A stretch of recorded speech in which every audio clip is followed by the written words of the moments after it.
Sell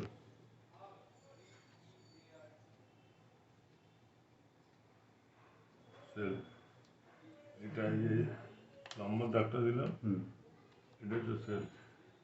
এটা সবসময় একইভাবে থাকে। হ্যাঁ, এখানে জন্ম মৃত্যু কার্যকারণ কিছু নেই, এখানে অলওয়েজ স্থির। সুতরাং এখানে আত্মার মুক্তির জন্য সাধ্য শান্তি যে করে না জেনে করে, আত্মার আবার মুক্ত হয় নাকি? আত্মা মুক্তই, বুঝে গেল? আত্মা মুক্তই। তো আত্মা মানে আত্মা ছাড়া তুমি টিকতে পারো না। মানে আত্মা এটা তো তোমার অবস্থান কোথায়, তুমি এখানে থাকো, কিন্তু তুমি যখন এখানে থাকো তখন ঠিক আছে, কিন্তু তুমি যখন লাফাতে শুরু করো, এই যে লাফাচ্ছ তো, তোমার মন তৈরি হচ্ছে, কখনো কখনো মন এতটা উঁচুতে বিক্ষেপ, এটাকে বিক্ষেপ বলা হবে, এতটা উঁচুতে উঠে গেল মনটা, বুঝতে পেরেছি? উঠে গেল আবার কিন্তু নেমে যাবে, কেননা মন কখনোই কোনো মুহূর্তেই আত্মার কন্ট্যাক্ট ছাড়া থাকতে পারে না। মন যখন চঞ্চল হয়ে যাবে, বিক্ষেপ হয়ে যাবে, তখন তুমি আত্মার সাথে যুক্ত, তখন এখানে কানেকশানটা সবসময় রয়েছে। কিন্তু চঞ্চল মনের জন্য তোমার কষ্টটা বেশি হবে, কারণ তুমি অনেক সেলফ থেকে দূরে চলে গেছো। এটা তোমার সেলফ, এখানে তোমার থাকার কথা, তুমি এখানে চলে গেছো, তুমি এখানে চলে গেছো। সুতরাং সেই মনকে আবার এই এটা এমনি শান্ত হবে, কিন্তু চেষ্টা করে এটা কমিয়ে আনা এবং সমুদ্রের ঢেউয়ের সাথে সাথে রাখার চেষ্টা করা, এই করো। এইভাবে মন উঠছে নামছে, উঠছে নামছে, উঠছে নামছে, এবং প্রত্যেকবারই মন উঠছে, হ্যাঁ, মন উঠছে নামছে, কিন্তু উঠছে নামছে, কিন্তু প্রত্যেকটাই দেখবে এই কন্ট্যাক্টে আছে আত্মার কন্ট্যাক্টে ছাড়া সে থাকতে পারে না। যখন সে আত্মা, তখন সেখানে এখানে আছে, যখন সে চঞ্চল হয়ে আছে তখন সেখানে আছে, কিন্তু তখনও সে এখানের সাথে কানেক্টেড। কানেকশন কখনোই কাটা চলবে না, কানেকশন কাটা হয়ে হয়ে গেলে মানে তদাত্ম এই দেহ বোধ শেষ হয়ে যাবে, খেলা শেষ, খেলা শেষ। সুতরাং তুমি জানতে অজান্তে তুমি সবসময় আত্মার সাথে যুক্ত হয়েই করছো। যখন তুমি আত্মার থেকে দূরে সরে যাচ্ছ, তখন তোমার আই আই আমি, হ্যাঁ, এম হিয়ার, এই আইটা হচ্ছে অরিজিনাল আমি, স্থির। হ্যাঁ, এই আমিটা যখন আমি হচ্ছি, এম হচ্ছি, তখন কিন্তু আমির থেকে ডিফারেন্সটা হয়ে গেল। যে ডিফারেন্সটা হলো, আমির থেকে ডিফারেন্সটা হলো, তত তার অসুবিধার সৃষ্টি হলো, চঞ্চলতার সৃষ্টি হলো। চঞ্চলতার সৃষ্টি হওয়া মানে তার অসুবিধার সৃষ্টি হলো। এটা যখন আমার হচ্ছে, আই অ্যাম হিয়ার, তখন এটা আরো ডিস্টেন্সে চলে গেল, তাই না?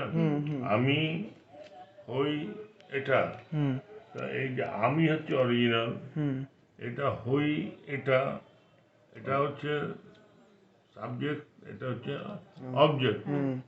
তো অবজেক্ট যখন হয়ে যাচ্ছে, তখনই এর থেকে দূরে চলে যাচ্ছে, ডিস্টেন্স চলে যাচ্ছে, তখনই আমরা কিন্তু বলছি টেনশন হচ্ছে। ভালো করে বলেছে, টেনশন হচ্ছে কেন? আমি আমার থেকে বিচ্যুত, তাই টেনশন।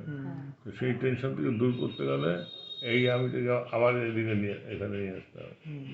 এখানে নিয়ে আসলেই স্বরূপ, এটাই তোমার স্বরূপ, এই তোমার স্বরূপ। স্বরূপ থেকে যত বিচ্ছিন্ন হবে তত টেনশন। টেনশনের কথার অর্থ আর কিছুই না, আমি, আমার গয়না, আমার বাপ, আমার মা, যত আমার হচ্ছে, আমি না আমার হচ্ছে, কিন্তু তত টেনশন বাড়ছে, তত বাড়ছে। সেই টেনশনের থেকে মুক্তি পাওয়ার জন্য বলছে না, খুব টেনশন থেকে মুক্তি পাওয়ার মতো একমাত্র রাস্তা হচ্ছে আমি কি ছেড়ে দিন, আমি যে আমার এইসব হয়েছে এইগুলিতে যেই ছেড়ে দেওয়া যাবে এগুলি আবার অরিজিনাল জায়গায় সুষুপ্তিতে ডিপ স্লিপে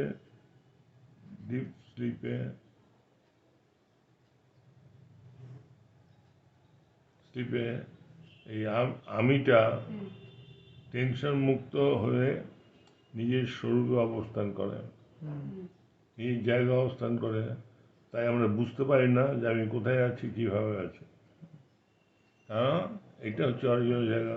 কিন্তু এই এই অবস্থাটা জাগ্রত অবস্থায় এই সুষুপ্তির জ্ঞানটা হওয়াটার নাম হচ্ছে জ্ঞান।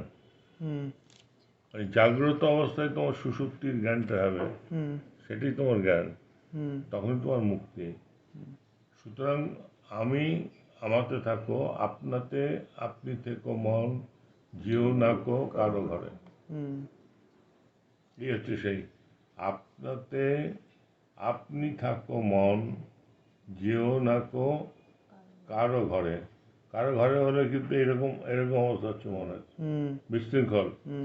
হ্যাঁ, যা পাবি তা ঘরেই পাবি, খোঁজো নিজ অন্তঃপুরে। লিখে রাখ এটা। কি বললাম?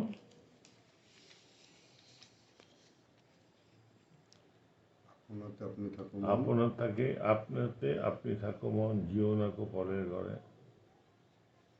যা পাবি তো ঘরেই পাবি। বেদান্ত ড্রয়িং করে বোঝানো গেল? হ্যাঁ, কি বুঝলে? একটা হচ্ছে মন আমাদের সবসময় স্থিত, আত্মা সবসময় স্থিত। আমি দাঁড়িয়ে আছি মেন পয়েন্টে, সেখান থেকে আমাদের মন সবসময় উপর নিচ হচ্ছে। যখনই উপরে যাচ্ছে তখন সেটা চঞ্চল মন, তখনই অস্থির মন। কিন্তু কখনোই আত্মা থেকে মন আমাদের বিচ্যুত নয়, ছাড়া তুমি চলতেই পারবে না। আর যখন ছাড়া হয়ে যাবে তখন তার মানে আমাদের দেহ বুদ্ধি থেকে চলে যাওয়া। আরেকটা বললে যে ডিপ স্লিপ, ডিপ স্লিপে যখন আমরা থাকছি তখন মনটা সুষুপ্তিতে তার নিজের জায়গাতেই সেইভাবেই আছে, তখন তার সাথে কোনো রকম তার বিচ্ছেদ হয়নি, সে নিজের জায়গাতেই সুষুপ্তিতেই আছে, জ্ঞানটা হয়নি। আর জাগ্রত অবস্থা যখন সুষুপ্তির জ্ঞান আসবে তখনই সেই আত্মজ্ঞান। আত্মাতে আপনি থেকো মন, যেও নাকো কারো ঘরে। যা পাবি তা ঘরেই পাবি, খোঁজো নিজ অন্তঃপুরে।